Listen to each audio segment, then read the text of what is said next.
Kaixo, hasteko eta behin eskerrik asko gertura uzeaten guztioi, eta espero gaurko egunez asko disfrutatzea. 2019 garren urtean, gogoz eta ilusez ekin genion lehenengo Goierriko dantzari helduen topaketari. Eta 3 urteren ondoren, apirilaren 2an, Idiazabalen ospatuko den 2. edizioa antolatu dugu. Guzti honen ideia, duela urte batzuk, Goierrin erromeri bira bat egiteko aitzakian, Goierriko dantza talde ezberdinen elkarlanetik sortu zen.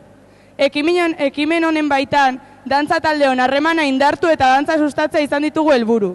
Dantzari topaketa hau korrika kulturalaren barnean kokatzen dugu. Eta korrika bezala, 2 urtez behineko maitasunez antolatzen jarraitzen dugu helburu. Eta gero aipatzeko, berez gaurko eguneko asmoa herritik dantzan jutea eta dantza ezberdinez apaintzea zala. Baina azkenen gehauza egune guraldi kaskarra udala eta pentsau genuen egokina frontoien itea zala. Hala ere, esan beharra da ondo pasatzeko aukereik ez dala faltauko. Egun osoko egitara osauko deu eta ondo pasatzeko aukereik esan bezala ez da faltauko. Ordur, animatu eta zatoz zurekin dantzara!